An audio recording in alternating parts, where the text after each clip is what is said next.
All right, thank you for joining us for today's weekly press conference with women's volleyball head coach Tyler Hildebrand. We'll start with the opening statement from head coach and then turn it over for questions. Thanks, Roger. Girls we had a great practice today. Two tough battles on the road, 2 5-setters. I think that Bakersfield and CSUN played great matches, maybe 2 of their better matches of the season for them. And that's, we were talking last week and, we talk about how we're proud of some of the things that we've done this year and the crowds and some of the nice wins. And, when you start doing that stuff, you can have a target on your back. And so I think that our hats are off to both Bakersfield and CSUN for being prepared for us. I think we're very proud of how our team competed and played and stayed together. Those were not easy matches. Obviously we want to come out of that weekend with 2 wins, but we didn't. We won 3 sets, lost 3 sets, and we got some experience going 5. We haven't done that very much this year, so we're going to learn from that. And Northridge, there's always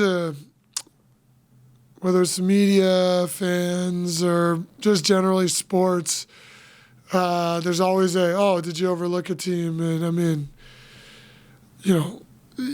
first of all, we can't overlook anyone. We're still trying to prove who we are, and we've done that a couple times, but we're trying to bring this program back. So we certainly are preparing the same way, and we came out really strong against Northridge.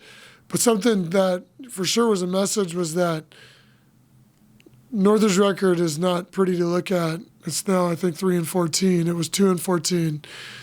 But they have lost 8. They had lost 8 5-setters.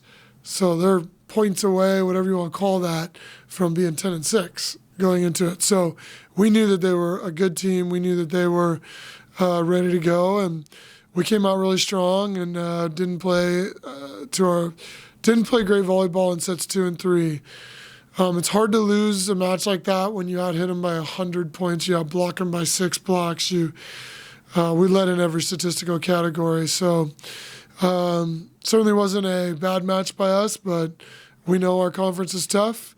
That's what I said last week. I said, now we got to get ready for a tough conference schedule. And so it's great that we get to learn from that. And once again, it's great we have a tournament so that we're building all year and we don't have to worry about this win or that win ending a season. Coach, a couple of questions from Taryn. According to the box score in the CSUN match, Savannah Chacon only played 2 sets. For those that didn't attend the match, why was that? For those that didn't what? Attend the match. Why did she only play 2 sets? Wait, what? Sorry, for those that didn't attend?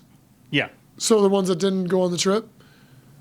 Is it, or why did Savannah only play 2 sets? Why did Savannah play 2 sets? Got it.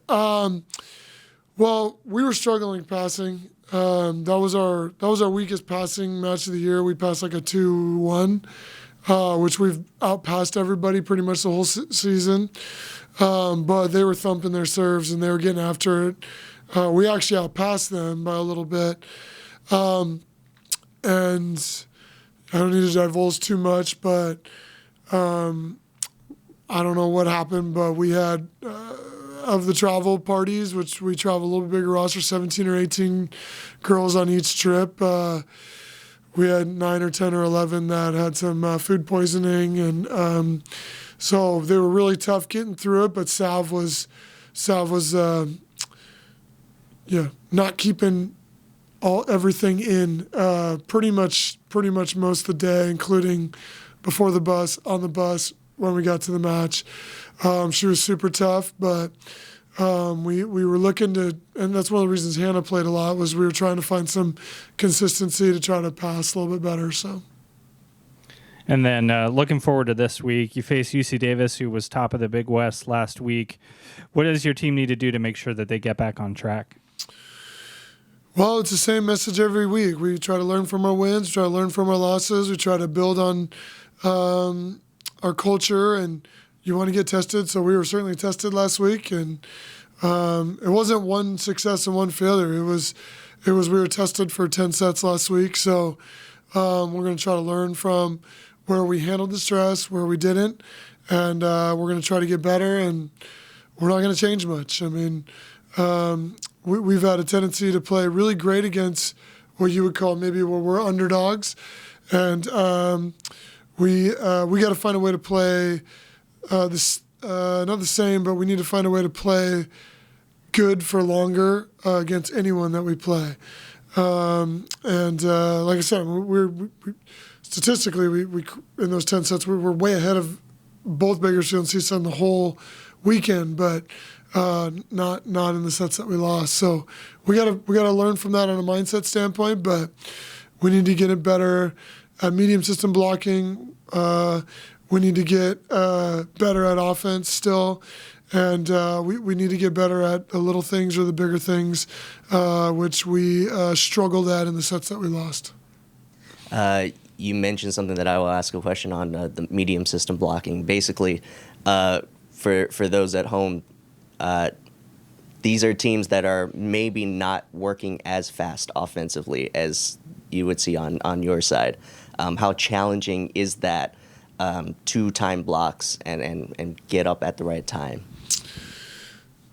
Matt, what a great question. It's really it's a very intuitive question. So it was a struggle for us this weekend. In our gym, we set the ball closer to the net out of system, which is what every international team does in the world. And so we're working on that system. So you look at the body of work, our blockers are blocking against balls closer to the net out of system a lot. I don't know how many medium system and out of system swings we faced this weekend. It had to be 60 swings probably. And not that many were close to the net. Bakersfield was at 7, 8, 9, 10, 11, 12 feet the whole time. And a lot of those balls, it's a weird trajectory and it's harder to time, and balls were going through. And Northridge was the same. And if you could pinpoint a couple plays where if you know about them or you're ready for them, which you can't train for random outliers all the time, that I think we would have won the match in 4, or maybe we won the 5th set, was 3 swings they had from 14 feet. And like we didn't even know how to block. It just doesn't happen very often. And we pulled and they hit in front of us. So that system is, we probably want to block, but if they're 14 feet off, maybe not. But when they recognize that our defense needs to move up, this is a common thing in volleyball. But you can only work on so many things and identify. So we're going to learn from that. But Natalie's run at the end of the 3rd, 20, 24, ace, whatever, ace, and then non-setter, set 13, she was 13 feet off. We're back there, Nikki had to dive and shank it, which is kind of a free ball, and that's not Nikki's fault, it's just that's a scenario, that's a rare outlier situation that we need to learn. We know it as coaches, but you can't hit the 50 or 60 outlier situations that come up all the time. So hopefully we'll learn from that. You did mention Natalie Glenn's run at one of the sets, and she's been on a good amount of runs throughout the year, but also opposing coaches are noticing that as well, and they're calling timeouts pretty early in the runs to try and stop it from happening. Do you say anything to any one of your servers that a timeout will get called on? Never. No, we don't say anything to them at a timeout. But, yeah, I mean, when we recruited Natalie, I said, hey, what I believe and what I see in you, because I recruited her when she was, a freshman at Nebraska, was dude, you're gonna be, I think you're gonna be the best jump server in the conference. Now, I don't know if she is that yet or if she will be that over time, but I believe that she has the ability to do that. I said that to her, and we know that since she's got here, she hasn't really gotten in any rhythm jump serving until about 4 weeks ago. And it was like, we saw a couple of matches like, oh, you're starting to feel it. You're starting to remember. And I mean, the last 2 weeks, it's been dominant. She had 11 aces and 7 airs over 10 sets. On our serving numbers, she served 2 of the higher numbers. She was like 2.74, 2.5, which anything around a 1.8 is really, really good. she's almost a full point higher. It's just she's finding her groove on that, and I believe she'll keep it going. But she's learning how to manage the jump serve and not just try to hit as feel like she's supposed to hit as hard as she can. She's getting an ace and then keeping it in and not just hitting it harder. So she's grown so much in the last 3 or 4 weeks, and she's really carried us and saved us in a lot of sets. And almost had that comeback in set 3. That was an impressive run. For fans ready to come this weekend, what could you say about what this team is, even though they see that there was the loss this past weekend and it was a tough 2-5 set weekend? What is really the team that you will be bringing this weekend? Yeah, and we have a goal to build to our tournament, or not our tournament, the Big West tournament that is at home. What a wonderful thing that is for all of our teams in our conference, though. You get to do that and fight till the end of the season and get into that tournament. So we learn from our wins, learn from our losses. The fans should see a team that has worked hard to get better, that had a great attitude about it. I talked at the end of the match.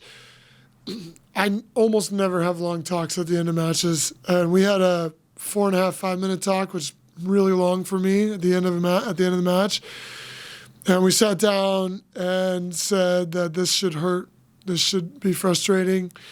But our culture is about learning from what we can do individually, learning from what we can do collectively, not pointing fingers, not going down the virus of, talking behind people's back, not blaming the staff. If you have questions, come to us. We go through the whole thing. And so the message was like, this should be really frustrating, and we got to learn from how to be better at volleyball, but we got to let our culture shine here.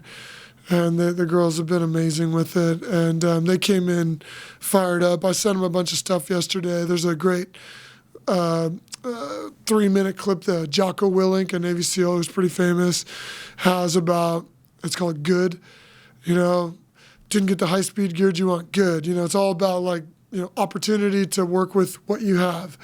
So we sent a lot of some motivational stuff yesterday to try to make sure that when we came in today, we have a fire because of that loss, but we have a good mindset.